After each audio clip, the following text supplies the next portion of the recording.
मेरा नाम मालती है। मैं अपने माता-पिता के साथ ग्वालियर में रहती थी। मेरी माँ का देहांत तब हो गया था जब मैं 7 साल की थी। उसके बाद मेरे पिताजी ने दूसरी शादी कर ली। मेरे पिताजी मुझे पढ़ाना लिखाना चाहते थे, इसीलिए उन्होंने मुझे अच्छे स्कूल में दाखिला दिलवाया। जब मैं बड़ी और समझदार हो गई तो पढ़ाई में व्यस्त रहने लगी। मेरी सौतेली माँ ने कभी मुझसे प्यार नहीं किया। वो हमेशा मुझसे अलग ही व्यवहार करती थी। उनका रवैया हमेशा गुस्से से भरा रहता था। सौतेली माँ के आने के बाद मेरे पिताजी भी बदल गए। अब वे सिर्फ उन पर ही ध्यान देते थे। उन्हें मैं कभी दिखाई नहीं देती थी। सौतेली माँ नहीं चाहती थी कि मैं पढ़ लिख कर कामयाब बनूं, लेकिन मैं आईएएस बनना चाहती थी। मैंने यूपीएससी की तैयारी शुरू कर दी थी। मेरी यूनिवर्सिटी में सभी लड़के लड़कियां मेरी तारीफ किया करते थे, क्योंकि मैं यूनिवर्सिटी टॉपर रह चुकी थी। इसी बीच मेरा रिश्ता आ गया। मैंने अपने पिताजी को ये नहीं बताया था कि मैं यूपीएससी की परीक्षा दे रही हूँ, क्योंकि वो ज्यादा पढ़े लिखे नहीं थे और इस बारे में ज्यादा नहीं जानते थे। जब एक अच्छे घर से रिश्ता आया तो मेरे पिताजी ने तुरंत हाँ कर दी। लड़के वालों ने मेरी सुंदरता देखकर जिद की कि वो मुझे अपनी बहू बनाना चाहते हैं। मैंने अपने पिताजी से कई बार कहा कि मैं ये शादी नहीं करना चाहती, लेकिन मेरी सौतेली माँ ने मेरी बात का गलत मतलब निकाला और मेरे पिताजी से कहा कि रिश्ता इतना अच्छा है, फिर भी तुम्हारी बेटी मना क्यों कर रही है। उन्होंने कहा कि मुझे लगता है तुम्हारी बेटी का किसी के साथ अफेयर चल रहा है। मेरे पिताजी ने उनकी बात मान ली और मुझसे गुस्से में पूछा कि क्या ये सच है। मैंने कहा, पिताजी ऐसा कुछ नहीं है, मेरी किसी के साथ कोई अफेयर नहीं है, मैं सिर्फ अपनी पढ़ाई पर ध्यान देती हूँ। लेकिन उन्होंने मेरी बात नहीं मानी और कहा, लड़कियां ज्यादा नहीं पढ़ती, अब बहुत हो गया, अब शादी कर लो। मेरी बातों का कोई असर नहीं हुआ और मेरी शादी पवन नाम के व्यक्ति से तय कर दी गई। मेरा सपना टूट चुका था। मेरी परीक्षा अधूरी रह गई। अगर मैं अपनी परीक्षा दे पाती तो शायद मेरा सपना पूरा हो जाता। अब मुझे अपने ससुराल में जाकर वहां के लोगों का दिल जीतना था। मैंने इसे ही अपना लक्ष्य बना लिया। मेरे ससुर ने मुझे पसंद किया था। वे मेरे पिताजी के पुराने दोस्त थे।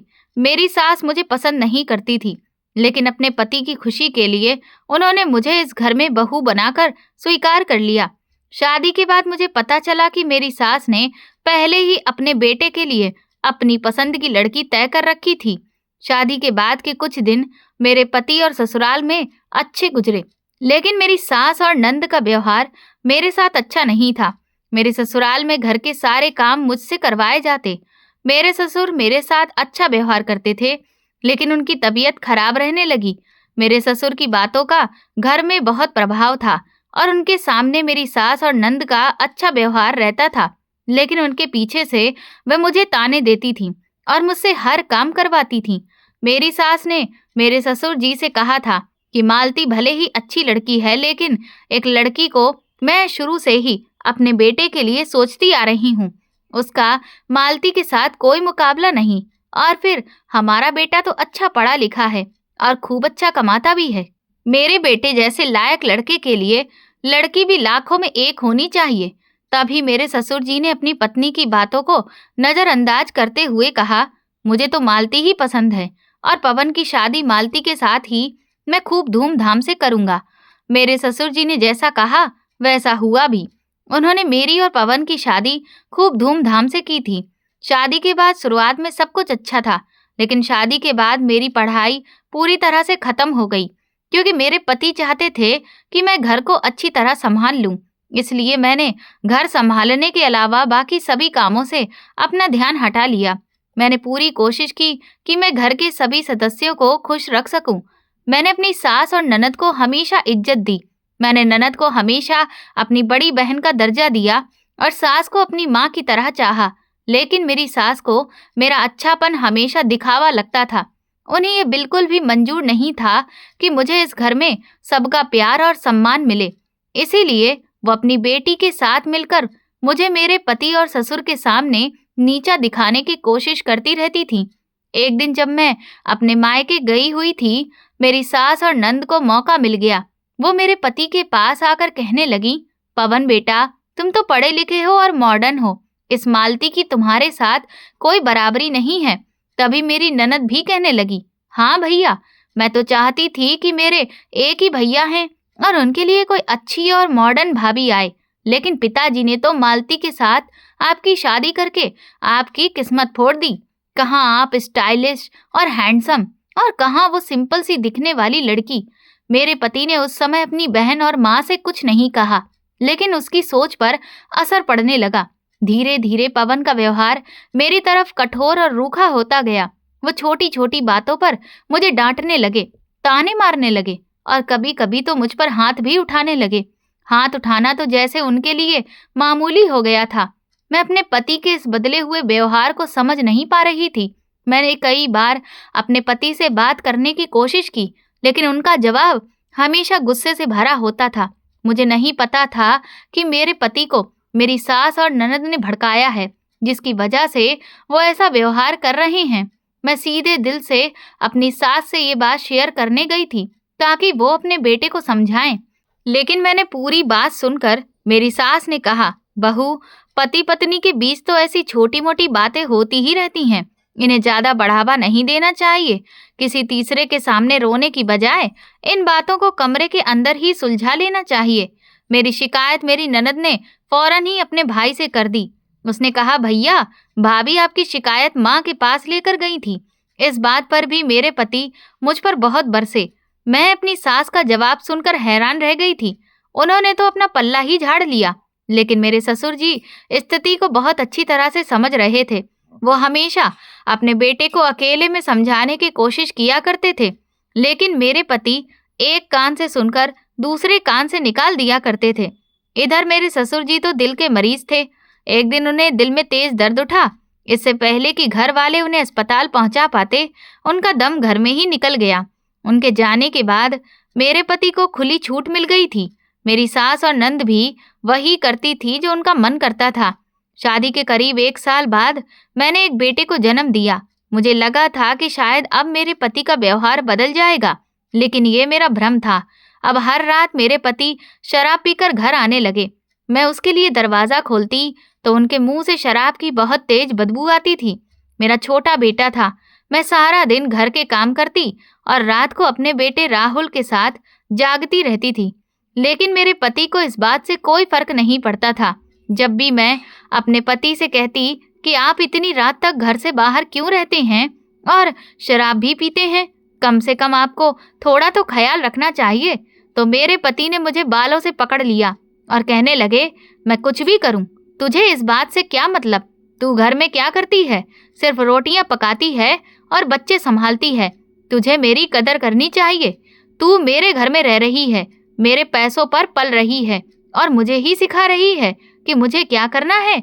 उस दिन मैंने हिम्मत जुटाकर अपने पति से ये बात कह दी थी, लेकिन उसके बाद मैंने कभी अपने पति से कुछ नहीं कहा, क्योंकि उस दिन मेरे पति ने चिल्लाते हुए पास रखा गिलास जमीन पर पटक दिया और फिर मेरे बाल खींचते हुए मुझे जमीन पर धक्का दे दिया। अपने पति के इस व्यवहार से मैं बहुत परेशान हो गई थी। सारी सारी रात रोते हुए गुजार गई। अगली सुबह जब मेरे पति सो रहे थे और मैं किचन में नाश्ता बना रही थी, तभी मेरी नंद किचन में आई और कहने लगी, अरे भाभी, रात को क्या आपका भैया के साथ कोई झगड़ा हुआ है? मुझे गाली गलौज की आवाजें आ रही थीं। मेरी नंद मुस्कुराते हुए ये बात कह रही थी। मैं अपने काम में व्यस्त थी और मैंने उसे कुछ भी नहीं कहा, तो वो कहने लगी, मैं तो पहले ही कहती थी कि तुम इस घर के लायक ही नहीं हो ना। तुम अपने पति को संभाल पा रही हो और ना ही घर को। मैंने अपनी ननद से कहा, प्लीज गीता, मैं पहले ही बहुत परेशान हूँ। मैंने धीमे शब्दों में उससे कहा।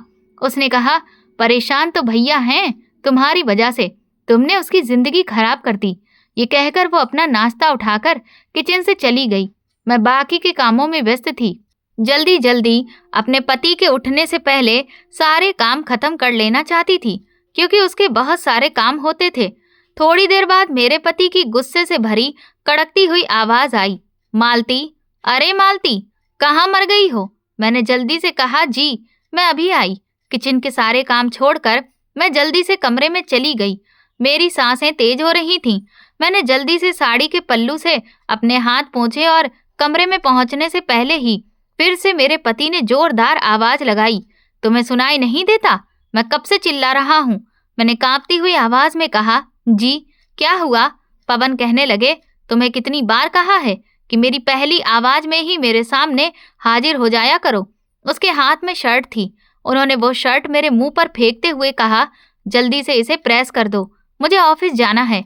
मैंने जल्दी से अपने पति की शर्ट उठाई और उसे प्रेस करने लगी। वो बाथरूम में नहाने चले गए।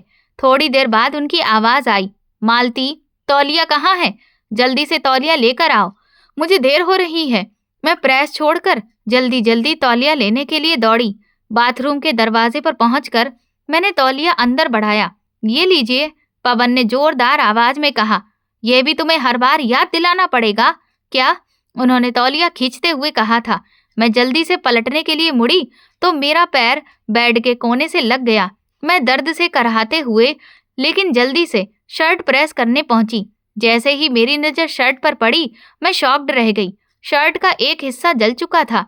मैं डर गई और सोचा कि अब क्या होगा। मेरा शरीर कांपने लगा। इतनी ही देर में बाथरूम का दरवाजा खुला और मेरे पति बाहर आ गए। कहने लगे, मेरी शर्ट तैयार है। जैसे ही उनकी नजर उनकी जली हुई शर्ट पर गई, उनकी आंखें गुस्से से लाल हो गईं। उन्होंने कहा, तुमने ये क्या कर दिया? ये मेरी फेवरेट शर्ट थी। मैंने कहा, सॉरी, गलती से ये सब कुछ हो गया।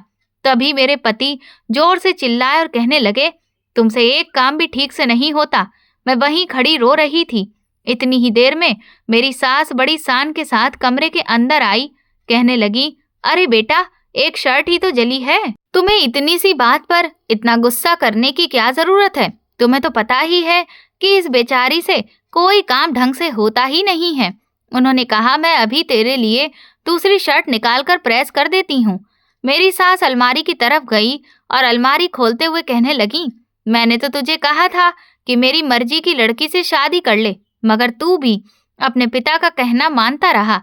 अगर उस दिन तू कह देता कि मुझे पिताजी की पसंद की ही नहीं बल्कि माँ की पसंद की लड़की से शादी करनी है, तो शायद तेरे साथ ऐसा ना होता जैसा अब हो रहा है। सास की बातें मेरे दिल को चीर रही थी। मैं किसी तरह अपने आंसुओं को रोकने की कोशिश कर रही थी। मैं कमरे से निकलकर किचन में चली गई और वहां जाकर फूट फूट कर रोने लगी। नाश्ता तैयार करने के बाद मैं दोबारा कमरे में गई। मेरी सास मेरे पति की शर्ट पर प्रेस करने के बाद कमरे में जा चुकी थी। मैंने उन्हें नाश्ता दिया और हिम्मत जुटाकर कहने लगी, आप मुझ पर इतना गुस्सा क्यों करते हो? मैं मानती हूँ कि मुझसे गलती हुई है, लेकिन आप मुझसे आराम से भी बात कर सकते थे। क्या ये बात चिल्लाकर करनी जरूरी है? ये सुनकर ही मेरे पति ने मुझे घूरते हुए देखा और कहा, इसमें भी मेरी गलती है? मैंने कहा, नहीं, आपकी कोई गलती नहीं है। लेकिन मेरे पति का चेहरा देखकर मेरी आवाज टूटने लगी। वो कहने लगे, अच्छा, अब तुम मुझे सिखाओगी कि मुझे कैसा बर्ताव करना चाहिए? इतनी ही देर में उन्होंने मेरे बाल पकड़ लिए। मैं जोर से चिल्ला उठी, छोड़िए मुझे, दर्द हो रहा है। मैंने बड़ी मुश्किल से उनकी पकड़ से अपने बाल छुड़ाए। मैंने कहा, मैं भी इंसान हूँ, इस तरह का व्यवहार सहन करना मेरे बस की बात नहीं है। मेरी आवाज रोनी जैसी हो गई थी। मेरे पति का गुस्सा 7वें आसमान पर था। वो जोर जोर से कहने लगे, अच्छा, क्या करोगी तुम? बोलो, बोलो ना। ये कहते हुए उन्होंने मेरे मुंह पर जोरदार थप्पड़ मार दिया। थप्पड़ की आवाज पूरे घर में गूंज उठी। मेरा सिर चकराने लगा। मैं सदमे में आ गई। मेरी आंखों में आंसू भर आए, लेकिन मैं खामोश रही। दरवाजे पर खड़ा मेरा 5 साल का बेटा ये सब खामोशी से देख रहा था। उसकी मासूम आंखें पिताजी की इस हरकत से डर गईं। वो दौड़कर मेरे पास आया। मैंने उसे गले से लगा लिया। उसने कहा, पापा, आप मम्मी को मत मारा करो। मेरे बेटे की आवाज कांप रही थी। मेरे पति गुस्से में तमतमाते हुए बोले, अपनी माँ की तरह तू भी बहुत बोलने लगा है। लगे हाथ आज तेरी भी अकल ठिकाने लगा देता हूँ। वो कहते हुए जैसे ही पवन मेरे बेटे पर हाथ उठाने लगे, मैं उनके आगे आ गई। मैंने कहा, नहीं, आप मेरे बेटे को हाथ लगाने की कोशिश भी मत करना। मेरी आंखों में गुस्सा और बेबसी थी। इधर पवन गुस्से से उबलते हुए मुझे बुरी बुरी गालियां देने लगे और कुछ देर बाद कमरे का दरवाजा जोर से पीटते हुए कमरे से निकल गए। दरवाजे की जोरदार आवाज के बाद कमरे में एक अजीब सा सन्नाटा छा गया। मैं अपने बेटे को गले लगाकर फूट फूट कर रोने लगी। मेरा बेटा कहने लगा, मम्मी, पापा आप पर इतना गुस्सा क्यों होते हैं? वो बहुत डरा हुआ था। उसके किसी सवाल का जवाब मेरे पास नहीं था। मैं सब कुछ और बर्दाश्त कर सकती थी। कुछ सोचकर मैंने एक बैग में अपने और अपने बेटे के कपड़े रख लिए और चुपचाप अपने मायके चली गई। जब मैं मायके पहुंची तो मुझे लगा कि शायद मेरे माता पिता मुझे सहारा देंगे और मेरी तकलीफ को समझेंगे, लेकिन जैसे ही मैंने अपनी सौतेली माँ और पिताजी को पूरी बात बताई, उनके रिएक्शन ने मुझे अंदर तक झकझोर कर रख दिया। काफी देर तक माँ और पिताजी कमरे में बात करते रहे। फिर बाहर आकर मेरे पिताजी ने गहरी सांस लेते हुए कहा, देखो मालती, हर घर में छोटी मोटी बातें हो जाती हैं। कभी कभी गुस्से में आवाज ऊंची हो जाती है, लेकिन इसका मतलब ये नहीं कि बात को इतना बढ़ाया जाए। तुम्हें समझना चाहिए, मुझे पिताजी से ऐसी उम्मीद नहीं थी। मैं सब कुछ खामोशी से सुन रही थी। तभी मेरी सौतेली माँ आगे बढ़ी और कहने लगी, देखो मालती, लड़कियों का घर तो उसका ससुराल ही होता है। अब तुम लड़ झगड़ कर यहाँ बैठ जाओगी तो समाज में हमारी क्या इज्जत रह जाएगी। जैसे तैसे करके अपनी गृहस्थी चलाओ। मैंने कांपते हुए शब्दों में कहा, लेकिन पिताजी, मैं उस नरक में वापस नहीं जाना चाहती। पिताजी ने गुस्से में जवाब दिया, बस अब और बहस मत करो मालती, हम तुम्हारे भले के लिए ही कह रहे हैं। कल सुबह तुम वापस अपने घर जा रही हो, वहां जाकर अपनी जिम्मेदारियों को निभाओ और ठंडे दिमाग से काम लो। जल्दबाजी में किए गए फैसले हमेशा गलत होते हैं। उस रात मैं बहुत रोई, नहीं लेकिन अपने दिल में तकलीफ लेकर सारी रात छत को घूरती रही। मेरे दिल में दर्द था। मेरी माँ तो सौतेली थी, लेकिन मेरे सगे पिताजी भी मेरी तकलीफ को समझने के लिए तैयार नहीं थे। अगली सुबह मैं चुपचाप अपना बैग उठाकर ससुराल वापस लौट आई। दरवाजा खोलते ही मेरी सास की आवाज सुनाई दी, अरे आ गई महारानी, तेरे माता पिता तुझे 2 दिन भी नहीं रख पाए। मैंने सोचा कि इन्हें जवाब देने का कोई फायदा नहीं है, इसीलिए खामोशी से आगे बढ़ गई। अब मेरे पति और मेरी सास ये बात अच्छी तरह समझ गए थे कि मुझे मायके में कभी कोई सहारा नहीं मिलेगा। मेरे पति का व्यवहार अब दिन ब दिन और ज्यादा कठोर होता जा रहा था। अब वो ना केवल रात को शराब पीकर आते थे, बल्कि जानबूझकर अपनी माँ और बहन के सामने मेरी बेइज्जती करते थे। एक दिन मेरा बेटा राहुल बीमार पड़ गया। वो पूरी रात बुखार में तपता रहा। मैं अपने बेटे की फिक्र में सारी रात जागती रही। मैंने पवन को जगाने की कई बार कोशिश की कि वो राहुल को डॉक्टर के पास ले जाए, उसे बहुत तेज बुखार है, लेकिन उन्होंने झुंझलाते हुए कहा, मुझे सोने दो, वैसे भी ये सब तुम्हारा काम है, मेरा नहीं। सारी रात मेरा बेटा बुखार से जलता रहा। अगली सुबह मैंने फिर से राहुल को डॉक्टर के पास ले जाने के लिए पवन से बात की तो उन्होंने साफ साफ जवाब दिया, डॉक्टर के पास जाना है तो तुम खुद ऑटो करके चली जाओ, मेरे पास टाइम नहीं है। उसकी बात में अंदर तक टूट चुकी थी। ये बेटा उसका भी तो था, उन्हें अपनी जिम्मेदारी समझनी चाहिए थी, लेकिन नहीं। मैं खुद ही अपने बेटे को लेकर डॉक्टर के पास चली गई। डॉक्टर ने चेकअप करवाने के बाद में डॉक्टर के कैबिन से निकल ही रही थी कि अचानक मेरी टक्कर एक लड़के से हो गई। जैसे ही मेरी नज़र उस पर गई, मैं उसे फौरन पहचान गई। वो लड़का मेरा क्लासमेट रह चुका था। मैंने उसे सॉरी कहा और उसे पहचान कर भी मैंने अनदेखा करके आगे बढ़ने लगी। उसने फौरन ही मुझे आवाज़ लगाई, मालती। मैंने पलट कर देखा। उसने कहा, तुम मालती ही हो ना? मैंने कहा, जी मैं मालती ही हूँ। वह कहने लगा, तुम मुझे पहचान गई ना? मैं तुम्हारा क्लासमेट हूँ, हम दोनों साथ पढ़ते थे।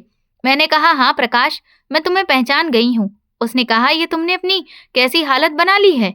ये तुम्हें क्या हो गया?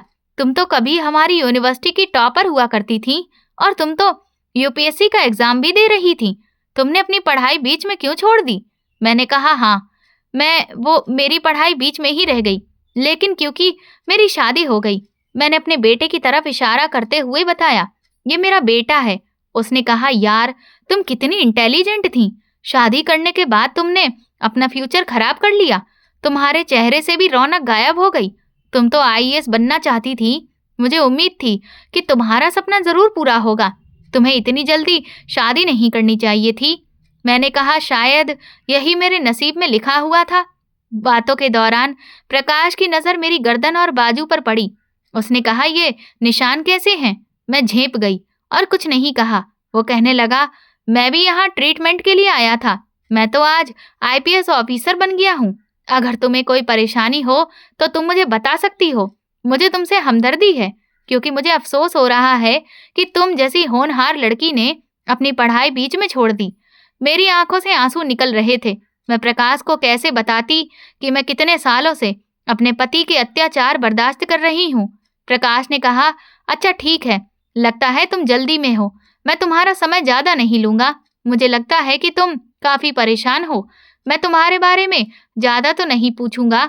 उसने अपनी जेब में हाथ डाला और मुझे एक कार्ड दिया। वो कहने लगा, तुम्हें जिंदगी में कभी भी मेरी मदद की जरूरत हो मुझसे कांटेक्ट जरूर करना, मैं तुम्हारी मदद के लिए हमेशा तैयार रहूंगा। वैसे भी एक आईपीएस ऑफिसर होने के साथ साथ समाज सेवक भी हूं मैं। मैंने उसका शुक्रिया अदा किया और वहां से चली आई। मुझे अस्पताल में काफी देर हो गई थी। अभी मुझे अपने बेटे की दवाई भी लेनी थी। मेडिकल स्टोर पर भी काफी भीड़ थी, इसीलिए वहां भी देर हो गई। फिर जब मैं घर पहुंची तो घर पहुंचते ही काम में बिजी हो गई। अपने बेटे को दवाई देकर मैंने सुला दिया। शुक्र था कि मेरे पति अभी घर पर नहीं आए थे, वरना हंगामा शुरू कर देते कि इतनी देर में कहाँ से आ रही हूँ। मैं उनको कितना भी यकीन दिलाती कि मैं डॉक्टर के यहाँ गई थी, फिर भी उन्हें यकीन नहीं आता। अगली सुबह राहुल की तबीयत काफी बेहतर थी। राहुल को स्कूल भेजने के बाद मैं नाश्ता बनाने में जुट गई। तभी मेरे पति कमरे से बाहर आकर नाश्ता करने जा रहे थे कि अचानक गीता कमरे में आ गई। वो मेरे पति से कहने लगी, भैया मुझे आपसे कुछ कहना है, आप अपनी पत्नी को काबू में रखिए। कल ये महारानी राहुल को डॉक्टर के पास ले जाने के बहाने से पूरे 4 घंटे में घर आई हैं। डॉक्टर के यहाँ इतना भी समय नहीं लगता है। न जाने कहाँ मटर गश्ती करती रही फिर रही थी। घर का सारा काम मुझे ही करना पड़ा। इतनी छूट भी अच्छी नहीं है। माँ भी बहुत गुस्से में थी, लेकिन आप गुस्सा मत करना। मैं तो बस आपको बता रही हूँ कि आपकी पीठ पीछे ये न जाने कहाँ कहाँ घूमती रहती है। ये बात सुनते ही मेरे पति की आंखें अंगारों की तरह उबलने लगी। वो तेज कदमों से चलकर किचन में मेरे पास आए। मैं जो अपने पति के लिए गरम गरम पराठे बना रही थी, मेरा मुंह दूसरी ओर था। मेरे पति ने पीछे से मेरे बाल पकड़े और घसीटते हुए मुझे किचन से बाहर ले आए। मैं समझ नहीं पा रही थी कि आखिर वो क्यों और किसके लिए ऐसा कर रहे हैं। वो कहने लगे, बता, डॉक्टर के यहाँ से तू कहाँ गई थी? तेरी इतनी हिम्मत कैसे हुई इतनी देर से घर आने की? और तुझे देर कहाँ हुई? कहाँ गई थी तू? किससे मिलती है मेरी पीठ के पीछे? मैंने कहा, मैं तो बस डॉक्टर के पास गई थी और कहीं भी नहीं गई। मेरे पति ने अपने बालों को मेरे जोर से पकड़ा और कहने लगे, मुझसे झूठ बोलती है। मैंने कहा, मैं झूठ नहीं बोल रही, मैं राहुल को डॉक्टर के यहाँ ही लेकर गई। वहीं पर देर हो गई क्योंकि अस्पताल में बहुत भीड़ थी। मेरे पति ने चिल्लाकर कहा, इस घर में रहना है तो कायदे कानून से रहना होगा। झूठ बोलती है, अस्पताल में इतनी देर नहीं लगती जितनी देर में तू यहाँ आई है। 4 घंटे तूने अस्पताल में क्या क्या किया? मुझे बहुत दर्द हो रहा था क्योंकि उन्होंने मेरे बालों को मजबूती के साथ पकड़ा हुआ था। इससे पहले कि मैं कुछ बोलती, अचानक मेरे पति का फोन बज उठा और उसके ऑफिस से फोन आया था। वो इन सब बातों को भूल गए थे कि आज उन्हें जल्दी ऑफिस जाना है। मेरे पति ने मुझे झटके से जमीन पर पटक दिया और बिना नाश्ता किए ही घर से बाहर निकल गए। शोर की आवाज सुनकर मेरी नंद और सास भी वहां खड़े होकर मेरा तमाशा देख रही थीं। उन दोनों में से किसी ने भी मुझे अपने पति से बचाने की कोशिश नहीं की। मेरा शरीर दर्द से कराह रहा था, लेकिन मेरे मन में जो आग लग रही थी उसने मुझे उठने और कुछ करने की हिम्मत दी। मैंने अपने आंसू पोंछे, दूसरी तरफ देखा तो मेरी सास और गीता आपस में खड़ी होकर एक दूसरे को देखकर खूब मुस्कुरा रही थीं। मैंने सोच लिया कि अब मुझे अपनी और अपने बेटी की जिंदगी को सुधारने के लिए कुछ न कुछ तो करना ही पड़ेगा। मैंने घर के काम खत्म किए और अपने सारे डॉक्यूमेंट्स और सर्टिफिकेट निकाले। मैंने तय कर लिया कि मैं आत्मनिर्भर बनूंगी। मैंने शहर के हर कॉलेज और स्कूल की वेबसाइट पर जाकर नौकरी की वैकेंसीज देखनी शुरू कर दी, लेकिन जहां भी वैकेंसी थी वहां एक्सपीरियंस कैंडिडेट की ही मांग थी। लेकिन मेरे पास तो एक्सपीरियंस था ही नहीं, बल्कि अब तो मेरी शादी को ही 6 साल गुजर चुके थे। फिर भी मैंने हार नहीं मानी और कई जगहों पर ईमेल और आवेदन भेजे। शाम के समय में मेरे मोबाइल पर नजर गड़ाई थी। नौकरी के किसी भी जवाब का मैं इंतजार कर रही थी कि तभी दरवाजे पर तेज आवाज आई। मैं चौंक गई और फौरन ही दरवाजा खोलने गई। सामने मेरे पति खड़े हुए थे। उनके हाथ में एक लिफाफा था। मेरे पति ने वो लिफाफा मुझे दे दिया। मैंने जैसे ही वो लिफाफा खोलकर देखा तो उसके अंदर एक कागज था।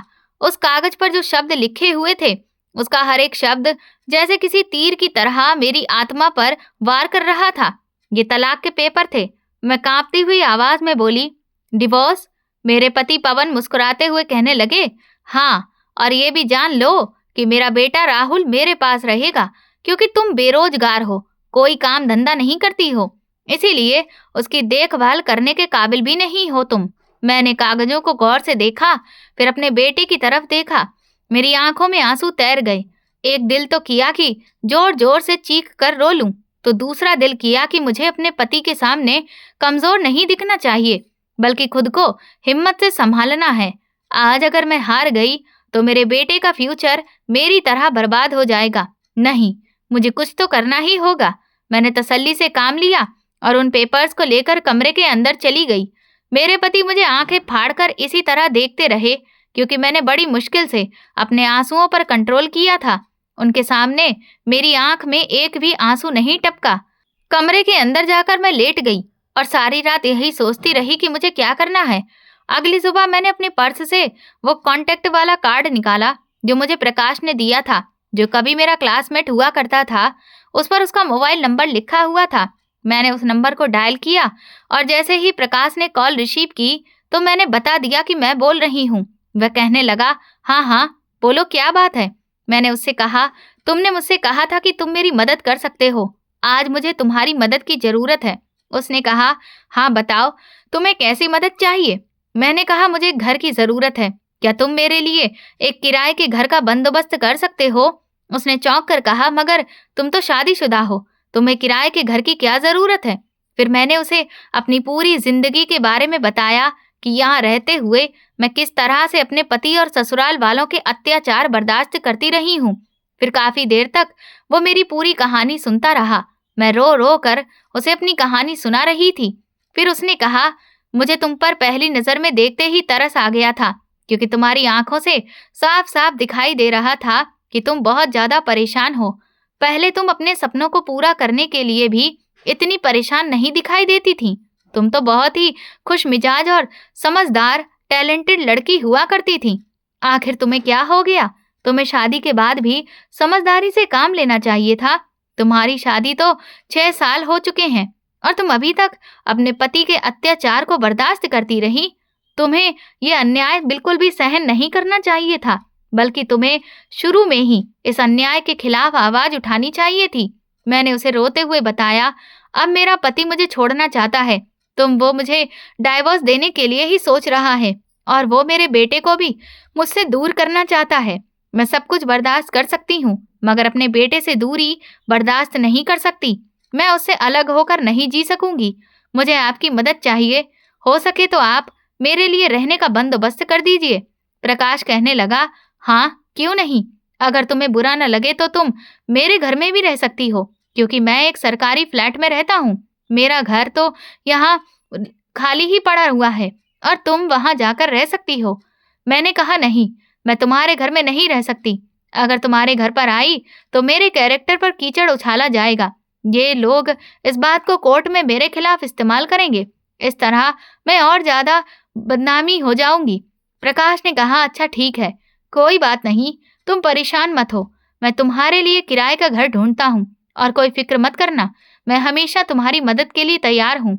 यही वो समय है जब तुम्हें खुद को साबित करना है और मैं तुम्हारे साथ हूँ। प्रकाश ने उसी दिन अपने घर के पास ही एक छोटा सा घर ढूंढकर मुझे दिलवा दिया। मैंने अपने और अपने बेटे के कपड़े पैक किए, राहुल को तैयार किया, साथ ही अपने कुछ इकट्ठे किए हुए पैसे भी उठाए और मौका देखकर चुपचाप घर से निकल आई। रात के समय जब मेरे पति घर वापस आए तो हमेशा की तरह उन्होंने मुझसे आवाज लगाई, मालती, मेरे लिए पानी लेकर आओ जल्दी से। लेकिन घर में सन्नाटा था। उन्होंने किचन में झांक कर देखा तो वहां भी कोई नहीं था। उन्होंने फिर राहुल के कमरे में झांक कर देखा तो वो भी खाली पड़ा हुआ था। फिर वो वापस अपने कमरे में आए तो उनकी नजर टेबल पर रखे हुए एक लिफाफे पर पड़ी। उन्होंने लिफाफा खोलकर देखा और अंदर से मेरे हाथ का लिखा हुआ लेटर पढ़ने लगे। मैंने लेटर में कुछ इस तरह से लिखा था, पवन, मैंने आपके साथ बहुत साल बिताए, हर ताने हर दर्द को सहती रही, लेकिन अब मैं और कुछ नहीं सह सकती। आपने हमेशा मुझे कमजोर समझा, लेकिन अब मैं अपने बेटे के साथ नई जिंदगी शुरू करूंगी। आपको जो करना है आप करो, पर अब मैं आपके साथ नहीं रह सकती। लेटर पढ़ने के बाद मेरे पति को बहुत गुस्सा आया। वो गुस्से से बौखलाकर सोफे पर बैठ गए। उन्होंने तो मुझे धमकाने के लिए डाइवोर्स के पेपर्स तैयार करवाए थे, लेकिन अब उनका दांव उन पर ही उल्टा पड़ गया। काफी देर तक वो इसी सोच में डूबे रहे, लेकिन घर के सभी सदस्य अपने अपने कमरे में जाकर सो चुके थे। मेरे पति को भूख लग रही थी। देर रात तक जब उन्हें लगातार भूख लगती रही और नींद नहीं आई, तो किचन में जाकर उन्होंने देखा कि सारे बर्तन खाली पड़े हैं। उनमें से किसी भी बर्तन में खाना नहीं था। वो चुपचाप अपना मन मारकर वहीं बैठ गए और अपने कमरे में सोने चले गए, क्योंकि अब उसकी पसंदीदा सब्जी के साथ गरम गरम रोटियां पकाकर खिलाने वाली इस घर से चली गई थी। अगले दिन भी ये सब कुछ सामान्य तरीके से चल रहा था।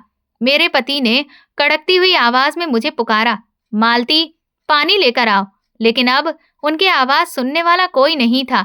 वो उदास रहने लगे थे, लेकिन वो अभी भी अकड़ में ही थे। उनका मानना था कि वो मुझे अपने घर नहीं बुलाएंगे। मैं भी उनके घर जाने के लिए तैयार नहीं थी। मैं तो खुद उस नरक से निकल कर आई थी। प्रकाश ने मुझे किराए का घर दिलवा दिया था। यहाँ पर 2-3 दिन मैंने अपने बेटे के साथ बहुत सुकून से गुजारे थे, लेकिन अब मैं ऐसे खाली हाथ बैठने वाली नहीं थी। अपने बेटे का भविष्य संवारने के लिए मुझे कुछ ना कुछ तो करना ही था। मैं बड़ी परेशान थी। किसी अच्छी नौकरी की तलाश कर रही थी, लेकिन मुझे कहीं नौकरी नहीं मिल सकी। प्रकाश अपने घर से खाना बनाकर मेरे लिए लेकर आया था, लेकिन मैं उसका एहसान कब तक ले सकती थी। मैंने उसे कह दिया कि अब तुम्हें मेरा ख्याल रखने की जरूरत नहीं है। बस एक बार मेरी नौकरी लग जाए, उसके बाद सब कुछ ठीक हो जाएगा। उसने कहा, तुम टीचिंग कर सकती हो। मैंने कहा, टीचिंग करने का मुझे कोई अनुभव नहीं है। प्रकाश ने मुझे एक सुझाव दिया। वो कहने लगा, तुम चाहो तो इस घर में रहकर ही कोचिंग सेंटर खोल सकती हो। मैंने पूछा, वो कैसे? उसने कहा, तुम्हें याद नहीं, तुम यूपीएससी के एग्जाम दे रही थी और तुम्हें अच्छी तरह से पता है कि यूपीएससी के एग्जाम किस तरह क्लियर किए जाते हैं। मैंने ढूंढकर तुम्हारे लिए 2-3 स्टूडेंट का बंदोबस्त कर देता हूँ। तुम घर में ही कोचिंग सेंटर चला सकती हो। मुझे उम्मीद है कि तुम सब ये कर सकोगी। मैंने कहा, लेकिन मुझे डर लग रहा है। उसने कहने लगा कि तुम्हें अपना करियर बनाना है, पैसे कमाने हैं तो कुछ ना कुछ तो करना ही होगा।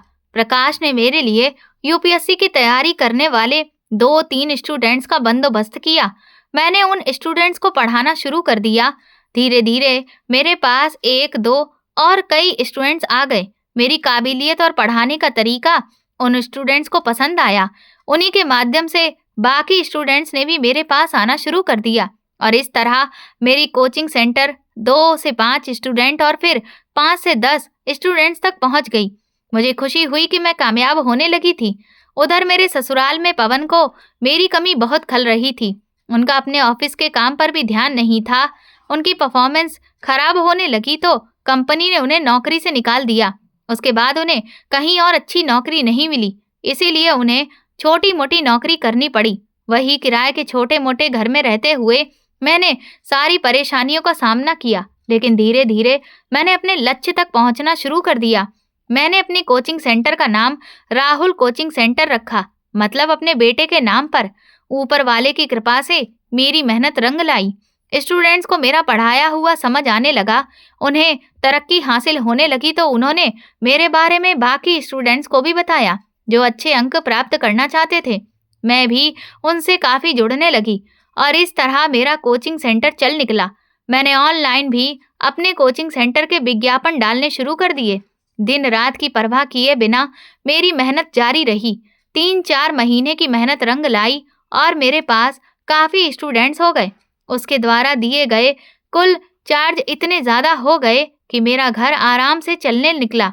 मैंने अपने बेटे की पढ़ाई भी चालू रखी। उधर मेरे ससुराल में मेरे घर से निकलने के बाद वहाँ का माहौल पूरी तरह से बिगड़ गया था। मेरी सास तो कोई काम नहीं करती थी, जबकि मेरी ननद गीता को मजबूरी में घर के सारे काम करने पड़ रहे थे। गीता बर्तनों को पटक पटक कर बड़बड़ा रही थी।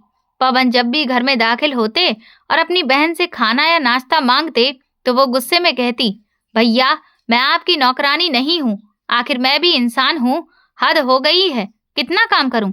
जब घर में मेरी सास ने अपनी बेटी को आवाज लगाई, अरे गीता बेटा, मेरी दवाई तो दे जा, तूने अभी तक नहीं दी। बहू होती तो समय पर मेरे सारे काम कर दिया करती थी। अब एक एक करके सबको मेरी याद आ रही थी। गीता ने अपनी माँ से चिल्लाते हुए कहा, मैं कोई नौकरानी नहीं हूँ, मैं अब किसी को कोई काम नहीं करके दूंगी। भाभी को ही वापस बुला लो, इससे पहले कि ये घर पूरी तरह बर्बाद हो जाए। तभी पवन भड़क उठे और कहने लगे, मैं उसे कभी वापस नहीं लाऊंगा। वो अपनी मर्जी से गई है तो खुद ही वापस आएगी। कुछ दिनों के बाद उसकी खुद ही अकल ठिकाने आ जाएगी। मैं उसे अच्छी तरह से जानता हूँ। इधर से मैंने अपना काम कर दिया था, क्योंकि मैंने फैसला कर लिया था कि मैं अब खुद अपने पति को डिवोर्स के लिए नोटिस भेजूंगी। और जब वो नोटिस मेरे ससुराल पहुंचा तो पवन के होश उड़ गए थे। उस पर मेरे साइन पहले से ही मौजूद थे। डाइवोर्स के पेपर देखकर मेरी ननद ने कहा, लो भैया, अपनी करनी अब भुगत लो। पवन को बहुत गुस्सा आया। उसे तो यकीन भी नहीं हो रहा था कि मैं इतना बड़ा कदम भी उठा सकती हूँ। ये केस कोर्ट में चलना था, इसीलिए हम दोनों कोर्ट में एक दूसरे के सामने खड़े हुए थे।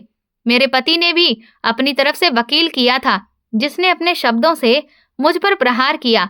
उसने कहा, मैडम, आपने शादी से लेकर अब तक तो कोई शिकायत नहीं की, अचानक आपको अपने पति से क्या परेशानी हो गई? मैंने जवाब दिया, मैंने अपनी शादी बचाने के लिए सब कुछ सहा, लेकिन अब मेरी बर्दाश्त की हद हो चुकी है, इसीलिए मजबूरन मुझे ये कदम उठाना पड़ा। और इस कदम को उठाने के लिए मुझे मेरे पति और ससुराल वालों ने ही मजबूर किया।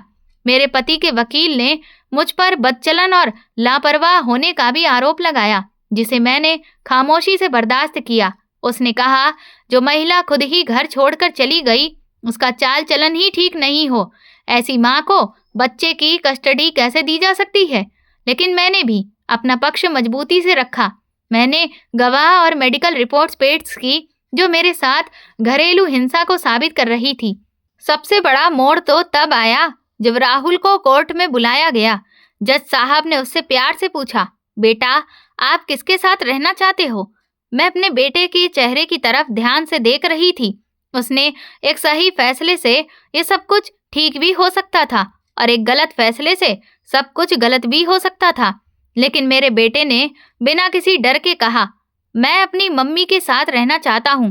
पापा मम्मी को बहुत मारते थे और उन पर गुस्सा भी करते थे। मम्मी रोती रहती थी, मेरे पापा बहुत बुरे हैं, मैं उनके साथ नहीं रहना चाहता। पवन ने अपने बेटे की जब ये बात सुनी तो उसका चेहरा शर्मिंदगी से भर उठा। उसे जीतने की उम्मीद अब ना के बराबर लग रही थी। अब अगली सुनवाई में नतीजा आना था। मैंने किस्तों पर अब एक छोटा सा घर भी खरीद लिया था और अपने बेटे राहुल के साथ इस घर में शिफ्ट हो गई।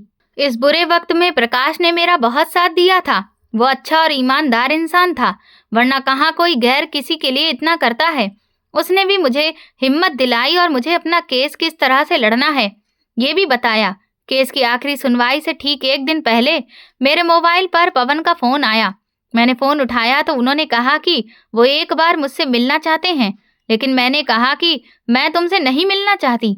मैंने साफ शब्दों में अपने पति को ये बात कह दी तो उन्हें एक अजीब सा झटका लगा। मेरे पति ने कहा, एक आखिरी बार मैं तुमसे मिलना चाहता हूँ, शायद उसके बाद हम दोनों एक दूसरे से अलग हो जाएं। मैंने कहा, अच्छा ठीक है। लगभग आधे घंटे के बाद मेरा पति मेरे घर के बाहर आकर खड़ा हो गया। घर के बाहर उन्होंने मेरी नेम प्लेट लगी हुई देखी तो उन्हें हैरानी हुई। उन्होंने घर की डोर बेल बजाई तो मैंने दरवाजा खोला और उन्हें अंदर आने को कहा। मेरे पति चारों तरफ से मेरे घर को गौर से देख रहे थे। मेरा छोटा सा घर अंदर से बहुत सुंदर था। घर में हर तरह की सुविधाएं मौजूद थीं। मैंने उससे कहा, आपको बात करनी है? उन्होंने कहा, बस मैं तुमसे 5 मिनट बात करना चाहता हूँ। मुझे अपनी गलतियों का एहसास हो गया। तुम्हारे जाने के बाद मैं पूरी तरह से अकेला हो गया हूँ। उस दिन मैंने अपने पति के चेहरे पर बेबसी देखी। उन्होंने कहा, तुम्हारे बिना घर बिखर गया है, माँ बीमार है और गीता से घर का कोई काम नहीं होता। सच कहूँ तो कोर्ट में जो कुछ भी मेरे बेटे ने मेरे लिए कहा, उसके बाद से मैं अपनी ही नजरों में गिर गया हूँ। मैंने तुम्हारे साथ बहुत बुरा किया है मालती। मैंने कहा, तो अब आपकी जिंदगी में सब कुछ खराब हो गया, इसीलिए आपको मेरी याद आई है? वो अपनी आंखों में आंसू लेकर कहने लगे, नहीं, मुझे सच में अपनी गलतियों का एहसास हो गया। मैं बस इतना कहना चाहता हूँ कि ये डाइवोर्स वाला मामला खत्म कर दो और मेरे साथ वापस चलो और राहुल के बारे में भी तो सोचो। उसे भी तो अपने पिता और माता की ज़रूरत है। मैंने कहा नहीं, उसे अपने पिता की कोई ज़रूरत नहीं है। उसके लिए अब मैं ही उसकी माँ हूँ और मैं ही उसका पिता। तुम जैसे पिता तो किसी भी काबिल नहीं। मेरे पति ने शर्मिंदा होते हुए कहा, मैं जानता हूँ कि मैंने बहुत सारी गलतियाँ की हैं, लेकिन मैं वादा करता हूँ कि अगर तुम एक बार मुझे मेरी गलती सुधारने का मौका दो तो सब कुछ ठीक हो सकता है। बस तुम एक बार मुझे माफ कर दो। मैंने कहा, मौका? मैं तुम्हें कभी नहीं दूंगी। हर दिन तुम्हारे लिए मौका था, लेकिन तुमने उसे हर बार बर्बाद कर दिया। माफी का तो अब सवाल ही पैदा नहीं होता। जब कोई गलती अनजाने में होती है तब वो माफी मांगी जाती है, लेकिन तुम्हारी हर गलती जानबूझकर की गई थी। मैं तुम्हें माफ नहीं कर सकती और सच कहूँ तो अब मेरी जिंदगी में तुम्हारे लिए कोई जगह नहीं है। तुम जहाँ से जा सकते हो। पवन की आखिरी बार एक नजर मुझ पर और मेरे बेटे पर डाली और फिर वो घर से निकल गए। मैंने भी कभी अपने पति को दोबारा पलट कर नहीं देखा। हम दोनों का रिश्ता खत्म हो गया। अब मैं अपने बेटे के साथ अकेली रहती हूँ और मैंने अकेले ही अपने करियर को बड़ा कर लिया है। मेरा कोचिंग सेंटर बहुत अच्छा चल रहा है। मैं अपने लिए खुद ही मिसाल बन गई हूँ और मैंने अपनी कहानी खुद लिखने का फैसला किया है। आज मैं एक कामकाजी औरत हूँ और आप लोगों से यही कहना चाहती हूँ कि अन्याय के खिलाफ आवाज उठाइए और अपने आप को आगे बढ़ाइए। ये पूरी कहानी काल्पनिक है। इसका किसी भी व्यक्ति, स्थान या वास्तविक घटना से कोई संबंध नहीं है। इसका उद्देश्य केवल मनोरंजन, शिक्षा और सस्पेंस आधारित कहानी को प्रस्तुत करना है। आपको ये कहानी कैसी लगी मुझे कमेंट सेक्शन में ज़रूर बताएं। मेरे चैनल को सब्सक्राइब कर वीडियो को लाइक कर दें और वीडियो को हाइप भी दें। और ऐसी और भी रोमांचक कहानियाँ सुनने के लिए मेरे चैनल के साथ बने रहें। धन्यवाद।